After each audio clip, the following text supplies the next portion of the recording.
Hey, what's up, everybody? Welcome back, Championship Leadership Podcast. And today I'm excited. We got Yonason Goldson with us here out of Missouri. Thanks for being here today. I appreciate it. It's my pleasure, Nate. Glad to be with you.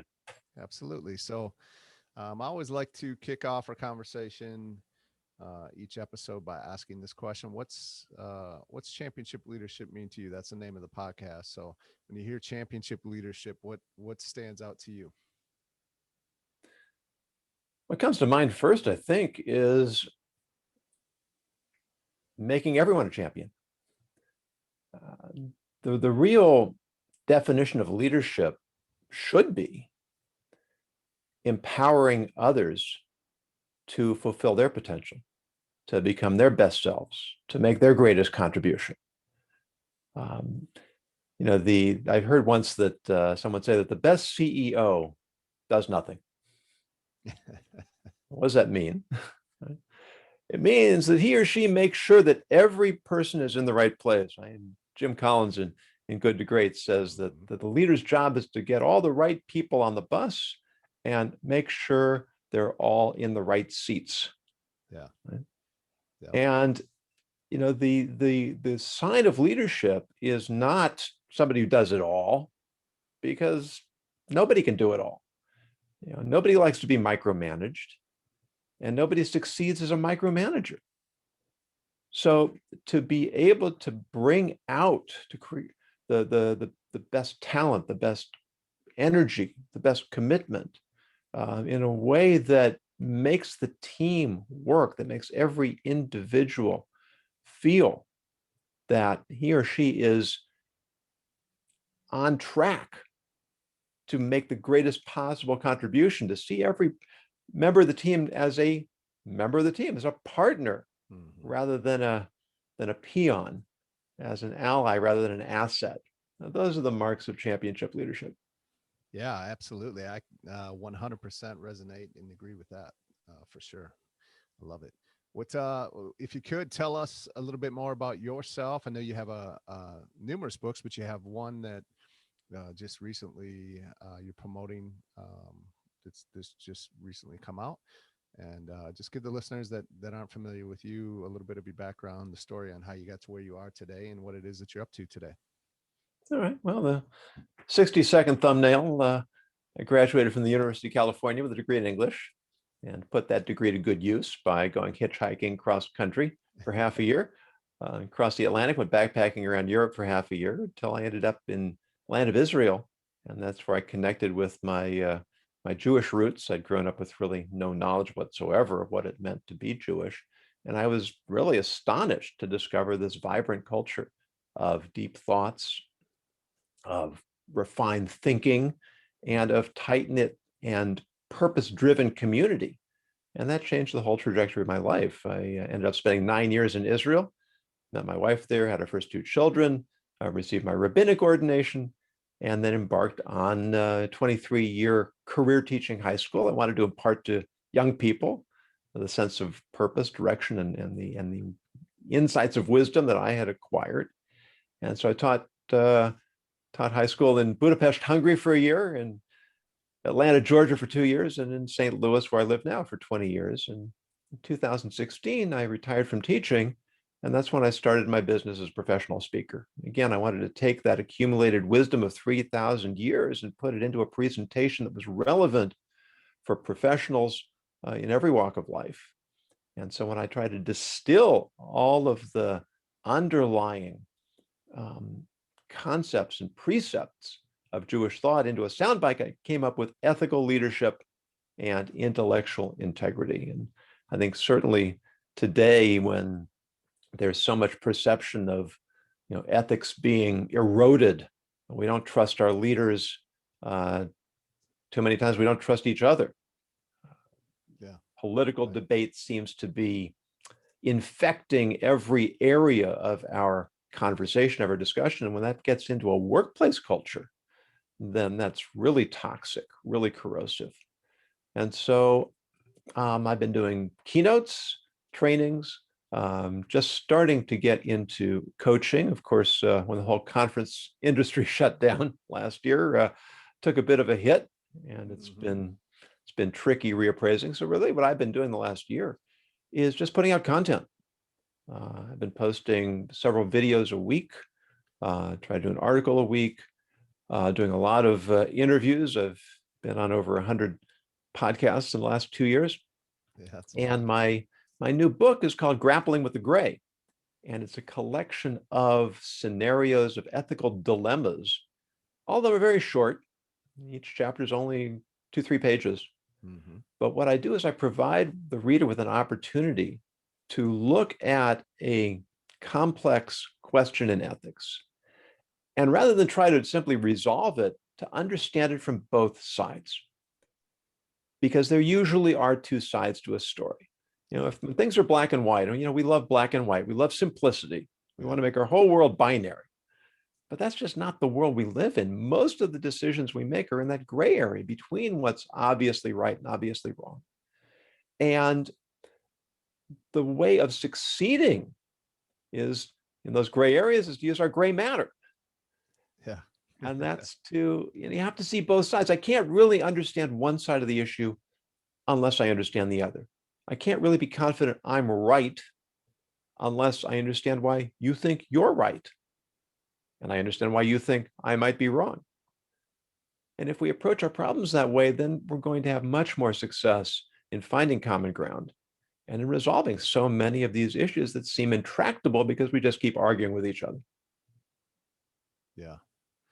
Yeah, it's interesting because, oftentimes, like I think basically what you're saying is we don't take time to figure out what's going on for somebody else over on their side, right? Like what's in a conversation or whatever might be going on. It's when you can try to take somebody else's perspective on it, it definitely helps in the communication.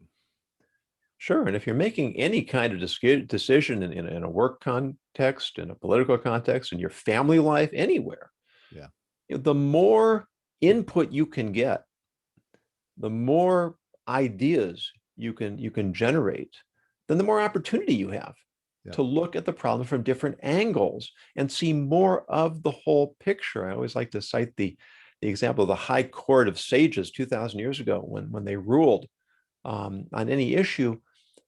The junior member of the court would always speak first. And then they would work their way up until the head of the court spoke last. Because if the head of the court speaks first, so now it's very intimidating to take a different point of view. Yeah, right. But if you have the most junior person speak first, and of course you need a leader who's not going to start nodding or shaking his head because that defeats the whole purpose, but allow every person to say her point of view, her point of view, what he or she thinks. And that will create all kinds of possibilities that won't exist unless you have that kind of environment that promotes freedom of thought, freedom of expression, freedom of debate. Yeah. That's the real safe space. Yeah. Right. Not one where I'm afraid of getting my feelings hurt. Yeah. But one in which I feel comfortable expressing my point of view. Yeah. Yeah, absolutely. Yeah, we could use more of that. That's for sure. So who are some championship leaders that have impacted your life, your journey? And on a personal level, I worked for a principal for 20 years here in St. Louis, who was really, I talk about him in my keynote speech. His approach was to let the teachers do their jobs. And it sounds simple. I mean, he was a tough guy. He was a gruff person. He wasn't particularly polished. He wasn't a diplomat that got him in trouble with the board. Yeah. But when it came to his teachers, he was fiercely protective because he knew, you might say, well, the principal's first priority should be the students. The principal's first priority is what's best for the students, and what's best for the students is to have teachers who are capable, who are confident. We knew he had our backs because, there are always disgruntled parents that come after you. You're too hard, you're too tough, you're this, you're that. And sometimes it's legitimate and often it's not. Yeah. And he was there when we needed him. He bent over backwards to help us whenever he could. You know, there were times that it was a small private school and we often had financial problems. Mm-hmm. He never took his salary until every member of the staff had gotten paid theirs. Yeah. And, you know, he brought out the best in us. And the school, for a small private school with no academic admission standards whatsoever, our students' test scores they matched those of the most prestigious private schools in the state. And our students got into the best colleges, the best religious seminaries. It was a wonderful place to work, Mm-hmm. even though at times we suffered from a lot of community politics. Yeah. He did everything he could to shield us from that and to let us do our jobs. That's awesome. I love that. What about from your time in Israel? Is there anyone that stands out that really made an impact for you? That's an interesting question. When I got to Israel, I talk about this in my TED talk. I sort of through a series of unlikely events, I wandered into a religious seminary or rabbinic college without knowing what that was or what I was getting myself into. And I really had no intention of investing myself in what they were teaching. But my first day, I was brought into a classroom. And for better or worse, I took a seat in the far back corner of the classroom. The whole room filled up around me. The instructor walked in, everyone stood up, and I looked for a way out. Because this instructor was not just a rabbi, he was Hasidic, so with the big black hat and the long black coat and the scraggly beard and the side locks and the thick glasses. And I knew what was coming. You better do what I tell you. You're going to burn in hell for all eternity. I can't listen to this. Yeah. I gotta get out of here, but I couldn't. I was trapped because the room was so packed with people. I would have had to climb over a dozen people to get out. So I sat back. I figured I could survive anything for an hour. And they starts to talk. And he sounds like a college professor, which I later found out he was. Yeah.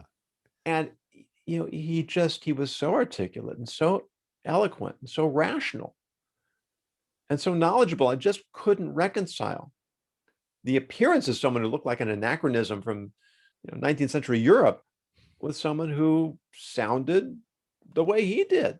Mm-hmm. And that forced me to reevaluate my stereotypes. Yeah, right. So when I talk now about intellectual integrity, that's what I mean.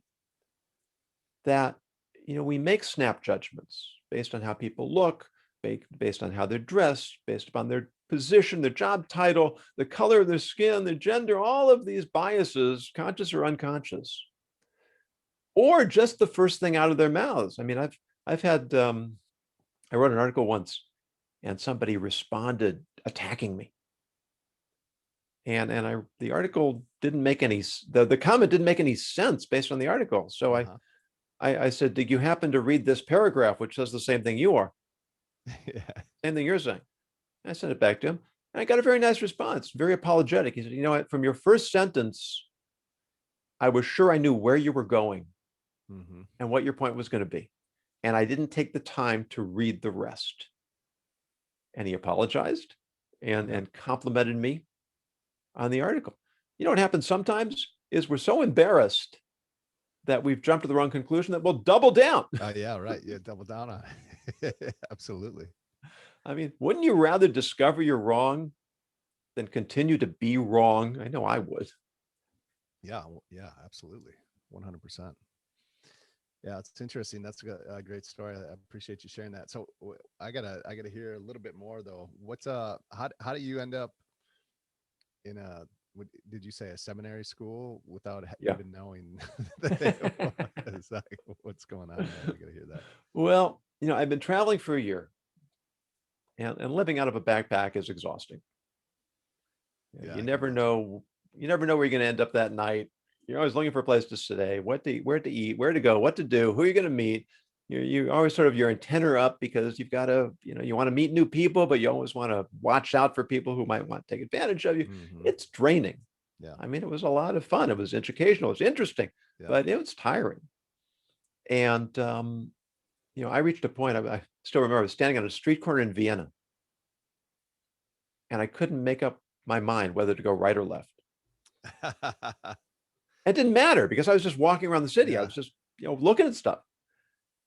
And I stood there on that street corner. I don't know how long, 5 minutes, maybe longer. And I realized this is ridiculous. I'm not even functioning anymore. Yeah.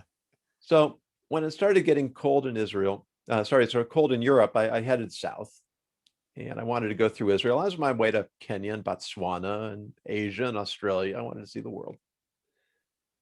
And I thought, well, in Israel, you can volunteer on a kibbutz. It's a collective farm.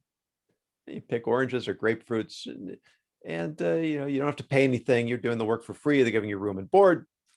You're having an experience.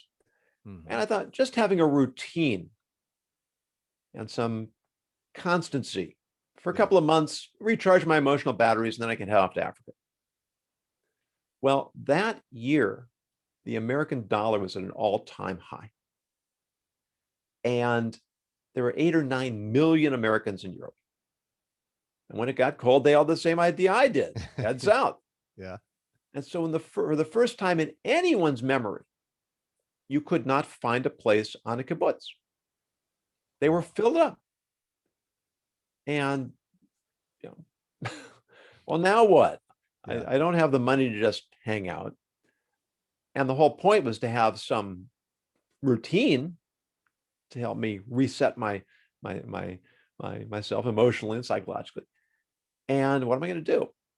Well, I heard once about this idea. It's called, in Hebrew, it's called a yeshiva. It's a seminary, place of religious study. And, I always wanted to learn a little bit more about my Judaism. I was like grown up in a completely secular household. So I thought, well, maybe if I can find one of these places, give me something to do for a couple of months.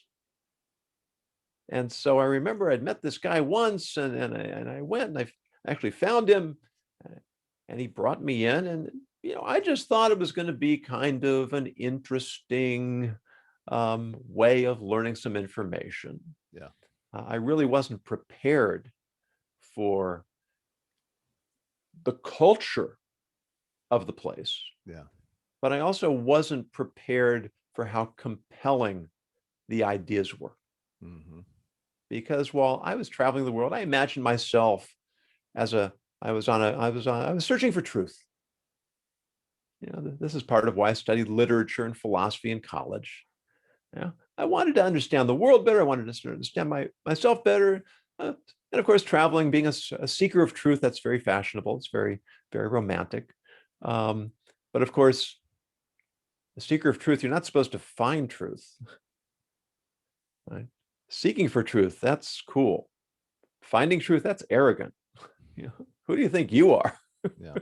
What makes you think you've got the truth? Yeah. And so when I found that, I had all these questions, but they had good answers. Yeah. And I had objections, I had challenges. They responded to everything. Yeah. In a way that really made sense. And after a while, I just started running out of excuses. If I'm really seeking truth, am I just going to walk away from this because I don't like the way it makes me feel? Or am I going to incorporate it in my life? And of course, when it comes down to business, family decisions, political decisions, it's the same thing. Do we want to be right? Do we want what's comfortable? Or do we want the best possible decisions that are going to improve all of our quality of life? Yeah, right. Yeah, that's incredible. So how long did you end up staying there? How long did it take you to I assume you went through and completed your time in school there? Yeah, I went through a pretty, I call it agonizing reappraisal. It was here I was, I'd been to college, I'd been around the world. I thought I had life all figured out. I was 24 years old, And now I'm finding out, you're not even at square one yet.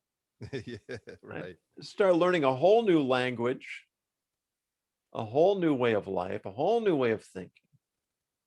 And all that information and wisdom you think you've accumulated, set it aside. Mm-hmm. It's not going to get you too far here. Yeah. Eventually I reintegrated the things I'd learned, but it was tough. So in that particular place, I stayed for about 6 months. Okay. I then moved to a different institution and stayed there for Gotcha. 5 years. Okay. And Yeah. then a couple of more over that, but I was almost 9 years in Israel. Yeah. That's a great story. I love it. And let's shift gears a little bit. So still on the kind of championship leadership topic, and championship leaders have great vision. So I always love to hear from my guests um, what your vision is. So I know you retired from teaching, and now you're into the speaking, and speaking, like you said, took a hit with 2020 and the COVID pandemic that's been going on, and events being kind of shut down, and speaking world being turned upside down, but making some shifts and putting out some content. What's short term, what kind of impact do you want to make? What's the vision for you and inside of your professional life, and what you want to do? Um, I've been driven by the universal principles of my faith and my heritage. And there's a principle. The Hebrew term is derech eretz. It translates as the way of the land.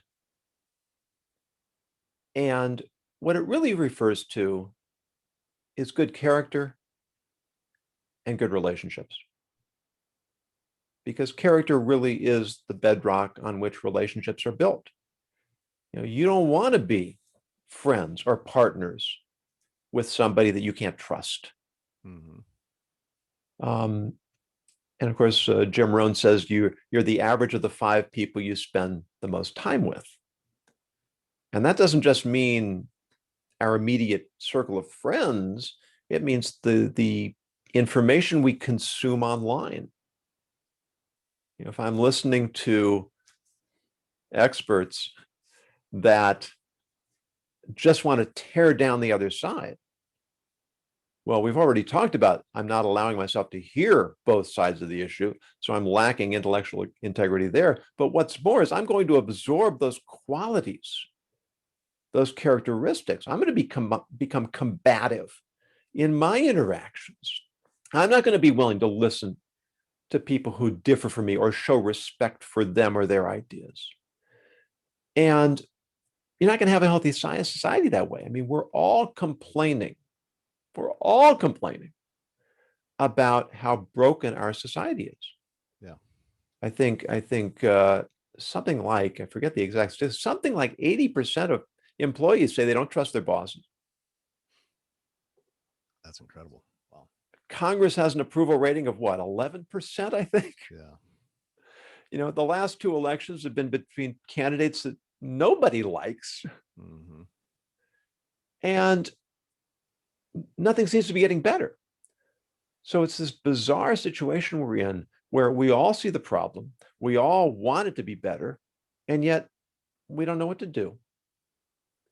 And it just keeps getting worse.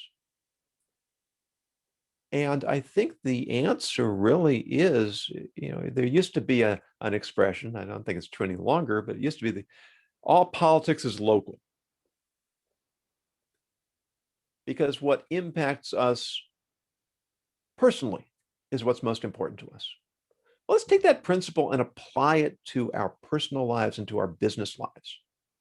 I think business is one place where we can actually make things better because there's one thing we all agree on: we want to make more money. And there are more and more statistics all the time about a culture, a business culture of trust and ethics is more profitable. It grows faster. Employees are more engaged. They're happier at work. They're more aligned with the company's purpose. They're less likely to go looking for other jobs. The data is all there. And it comes from showing respect for people. letting people make their best contribution. And it's okay if we disagree openly. The phrase I was introduced to recently called constructive disagreement. And it's just what it sounds like. Mm-hmm. You know, it's someone said, it's one of the French philosophers says, it's better to debate an issue without resolving it than to resolve it without debating it. Yeah, absolutely. Because you want to examine every possibility so you can make the best possible choices. So this is really my mission, is that by helping leaders recognize how to create a culture of trust that builds a culture of ethics, that builds trust, that sparks initiative, that drives productivity, that by changing the business culture, we'll all do better, but then maybe that will start seeping out into the wider community and help us correct so many of these political problems that we have as well. Yeah, right. Yeah, the art of debate, or it doesn't. Yeah, today's society doesn't seem like you can disagree anymore, right? It's either I'm right and you're wrong, or vice versa. Unfortunately, I don't know if it's because of social media or what. We've lost a lot of that. Well, So that makes it worse because people sort of hide behind their anonymity online. yeah, right. You tend to be a little more circumspect when you're with somebody in the flesh. Yeah, absolutely. Yeah, totally. What I know, we got a hard stop here in a few minutes, so I want to just wrap this up. If there were one or two things that, um, if you were to give the listeners today and they were to implement right away, it would help move their life forward today, what would that be? Look to engage people you don't agree with. Mm-hmm. Right? They say that's actually one of the best ways, as some of us are getting older, to slow down the advance of mental decline, dementia, Alzheimer's, those types of things. Besides doing crossword puzzles and learning a new foreign language, talk to people you disagree with. But when you talk to them, listen to understand. Yeah. Right? As Stephen Covey says, we don't listen to understand, we listen to respond. Yeah, right? Listen, understand, and then before you articulate your point of view, say back over, paraphrase what they've said to you. And this accomplishes two things. One, it helps us understand their position better, but it also shows them that we've made the effort to understand their position better. That develops trust, and then we can articulate our own point of view. Yeah. And you know what? Sometimes we'll discover maybe there's some legitimacy on the other side. Right. Absolutely. Yeah. Be open. I love that. Yeah. Thank you for that. That's very important. And especially nowadays, always, but today more than ever, probably. So what are a few ways we can find out more about you, your book, and everything that you're up to for the listeners that want to dig a little deeper into you? Well, so everything, all my stuff is available on my website, which is my name, Yonason Goldson, Yonason Goldson.com. Very active on LinkedIn, so encourage listeners to connect with me there, and I'm always happy to continue the conversation. Great. I appreciate it. Thank you so much for being here today and taking the time. Really do appreciate it, and have a great day. My pleasure, Nate. Thanks.